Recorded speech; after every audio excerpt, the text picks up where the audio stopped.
E hoje a gente vem com mais um vídeo da série A Primeira Vez a Gente Nunca Esquece.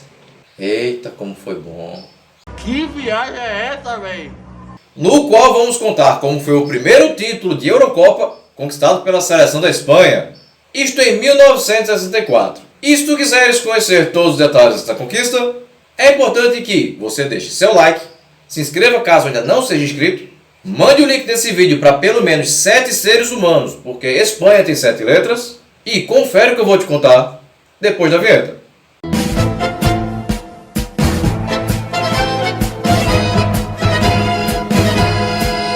A seleção espanhola de futebol tem o apelido de La Fúria.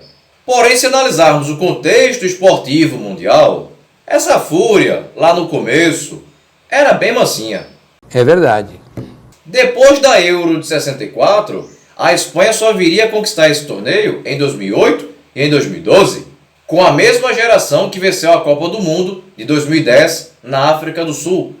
Então, por que fúria? Não sei. O apelido surgiu pelo estilo de jogo ofensivo apresentado nas Olimpíadas de 1920 em Antuérpia, na Bélgica, na qual a Espanha foi vice-campeã, perdendo a medalha de ouro justamente para a anfitriã seleção belga. Mas, se investigarmos melhor, vamos descobrir que o buraco é mais embaixo. É mesmo, é? No século XVI, os Países Baixos, que chamamos de Holanda, pertenciam à Espanha. E motivados por divergências político-religiosas, os holandeses queriam independência. A consequência disto foi a Guerra dos 80 Anos, ou Revolução Holandesa, que durou de 1568 a 1648 e que teve como um de seus eventos o Saque de Antuérpia, hoje uma cidade belga, isso em 1576, no qual o exército espanhol invadiu e massacrou a cidade, que era o centro econômico dos Países Baixos. Houve morte, sangue, carnificina, houve cerca de 7.000 mortos, e esse evento ficou chamado como Fúria Espanhola. O apelido da seleção surgiu justo quando a Espanha surgia como forte candidata à medalha de ouro nos Jogos Olímpicos de 1920, sediados em Antuérpia, justamente a mesma cidade do saque de 344 anos antes. Ah, agora eu entendi! Agora eu saquei! Agora todas as peças se encaixaram! Eu duvido que você sabia disso. Só por isso, deixa teu like aí. Eu tô passada, chocada. Meu Deus. Vale lembrar que aqui no Brasil, em 1964, começava aquela coisa podre, nojenta, ridícula, que foi a ditadura militar, que existiu sob o falso pretexto de que precisávamos livrar o Brasil do comunismo. Ora, só porque o jogo lá foi ali na China comer um pastel de flango? Que absurdo! Naquela época, a Espanha também vivia em uma ditadura militar, que já se arrastava desde 1939, liderada pelo General Franco.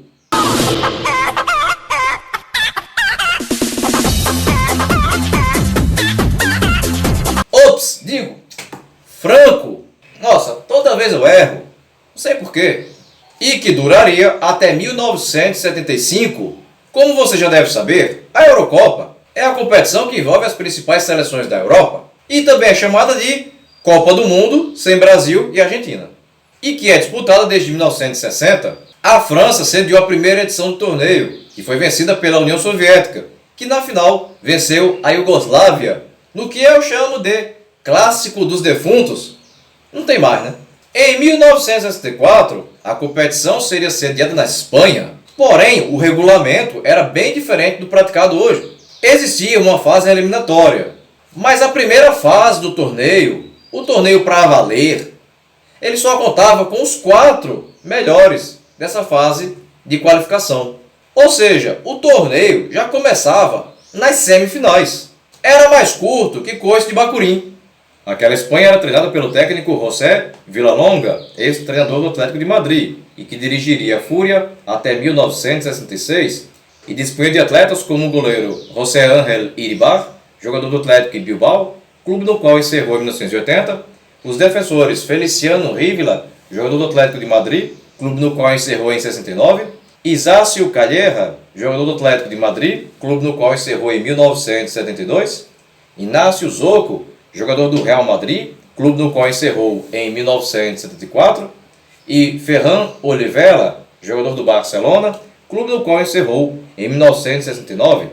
Os meias, Josep Maria Fuster, jogador do Barcelona, e que encerrou em 1973 no Hércules da cidade de Alicante, Amâncio Amaro, jogador do Real Madrid, clube no qual encerrou em 1976, Jesus Maria Pereda, jogador do Barcelona, e que encerrou em 1972 no Mallorca, e Marcelino Martínez, jogador do Saragossa, clube no qual encerrou em 1970, e os atacantes Luis Suárez, jogador da Internacional de Milão, e que encerrou em 1973 na Sampdoria, também da Itália, e Carlos Lapetra, jogador do Saragossa, clube no qual encerrou em 1969.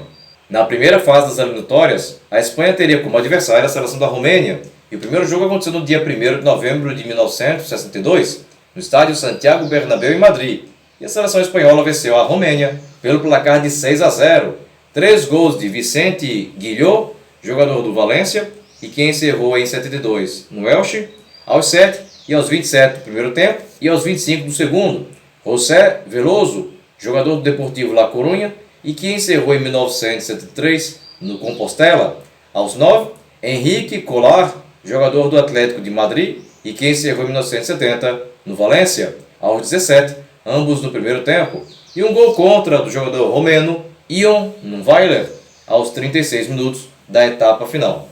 A volta aconteceu no dia 25 de novembro de 1962, em Bucareste, capital da Romênia, no estádio 23 de agosto, e a Romênia venceu por um placar de 3-1, gols de Nicolae Tataru aos 2, Cicerone Manolache aos 8, ambos no primeiro tempo, e George Constantin aos 16 da segunda etapa a favor da Romênia, enquanto que o único gol da Espanha saiu dos pés do atleta José Veloso aos 25 do segundo tempo, resultado que ainda assim garantiu a Espanha na próxima fase.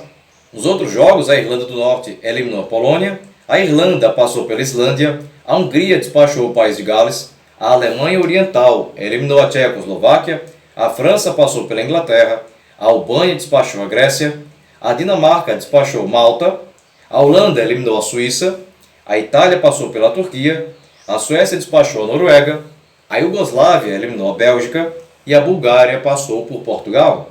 Áustria, Luxemburgo e União Soviética já estreariam na segunda fase. Os espanhóis agora teriam pela frente como adversária a Irlanda do Norte, e o primeiro duelo se deu no dia 30 de maio de 1973, no estádio San Mamés, na cidade espanhola de Bilbao, no País Basco, e as duas seleções empataram em 1-1, gols de Amâncio Amaro aos 15 minutos a favor da Espanha e de William Irvine aos 31 a favor da Irlanda do Norte, ambos no segundo tempo. A volta seria jogada no dia 30 de outubro de 1963, na capital norte-irlandesa, Belfast, no estádio Windsor Park, e mesmo fora de casa, a Espanha venceu a Irlanda do Norte pelo placar de 1-0, gol de Francisco Gento, jogador do Real Madrid, clube no qual encerrou em 1971, aos 21 minutos do segundo tempo, resultado que garantiu a Fúria na próxima fase. Nos demais confrontos, a Suécia eliminou a Iugoslávia, a Dinamarca passou pela Albânia, Luxemburgo despachou a Holanda, a Irlanda eliminou a Áustria, a França passou pela Bulgária, a União Soviética despachou a Itália e a Hungria eliminou a Alemanha Oriental. Na última fase da fase eliminatória, a Espanha teria como oponente a seleção da Irlanda, e o jogo de ida foi disputado no dia 11 de março de 1964, na cidade espanhola de Sevilha, no estádio Ramon Sánchez Pizjuán, e a Espanha goleou a Irlanda pelo placar de 5-1, 2 gols de Amâncio Amaro aos 12 e aos 29 minutos do primeiro tempo, Josep Fuster aos 15, ainda na etapa inicial, e 2 de Marcelino Martínez aos 33 do primeiro tempo e aos 44 do segundo, enquanto que o gol da Irlanda foi anotado por McEvoy aos 22 minutos, ainda da primeira etapa. A volta foi disputada no dia 8 de abril de 1964, na capital irlandesa Dublin, no estádio Dalymount Park, e mesmo fora de casa, os espanhóis confirmaram a classificação ao bater a Irlanda por 2-0. 2 gols de Pedro Zabala, jogador do Barcelona e que em 1970 encerrou no Sabadell, aos 25 do primeiro tempo e aos 43 do segundo, resultado que garantiu a Espanha na fase principal da competição. Dentre os outros classificados estavam a Dinamarca, que eliminou o Luxemburgo, a Hungria, que passou pela França, e a União Soviética, que despachou a Suécia. Agora sim é que iria começar a Eurocopa de fato, apenas com os 4 melhores até então. A Espanha teria como oponente a seleção da Hungria, no dia 17 de junho de 1964, no estádio Santiago Bernabéu, em Madrid, e a Espanha se garantiu na final ao vencer a Hungria pelo placar de 2-1. No tempo normal, a Espanha marcou com Jesus Pereda aos 35 minutos do primeiro tempo, e a Hungria chegou ao empate com Ferenc Bené aos 39 da etapa final, o que levou o jogo para a prorrogação, e nela a Espanha marcou o gol da classificação com Amancio Amaro aos 7 minutos do segundo tempo da prorrogação. No mesmo dia, mas no estádio Camp Nou, em Barcelona, houve a outra semifinal entre União Soviética e Dinamarca, duelo vencido pelos soviéticos pelo placar de 3-0, gols de Voronin aos 19, Ponedeljnik aos 40, ambos no primeiro tempo, e Ivanov aos 42 da etapa final. No dia 20, houve a decisão do terceiro e quarto lugares entre Hungria e Dinamarca, no estádio Camp Nou, em Barcelona, e os húngaros venceram por 3-1. No tempo normal, a Hungria marcou com Ferenc Bené aos 11 do primeiro tempo e a Dinamarca empatou com Bertelsen aos 37 da etapa final, o que levou o duelo para a prorrogação, e nela a Hungria garantiu a vitória com 2 gols de Novak aos 2 e aos 5 minutos do segundo tempo de prorrogação. A grande final foi disputada no estádio Santiago Bernabéu, em Madrid, no dia 21 de junho de 1964, e a Espanha garantiu o título de campeã ao vencer a União Soviética do lendário goleiro Lev Yashin por 2-1. Gols de Jesus Pereda aos 6 minutos do primeiro tempo e Marcelino Martínez aos 39 da etapa final a favor dos espanhóis e de Yusainov aos 9 minutos da primeira etapa a favor dos soviéticos, resultado que premiou a Espanha com o título de campeã da Eurocopa de 64. A Espanha foi campeã europeia em 64 com Iribar no gol, Rivla, Calleja, Zoco e Olivella na defesa, Fuster, Amancio, Pereda e Marcelino no meio campo, Suárez e La Petra no ataque. E se tu chegou até aqui e tu ainda não é inscrito no canal, aproveita agora a oportunidade, clica aqui embaixo no botão inscreva-se, não esquece de ativar o sininho, e se você gostou desse vídeo, deixa aquele super like motivacional agora no final, beleza? Bem pessoal, por hoje é só e até o próximo vídeo. Tchau!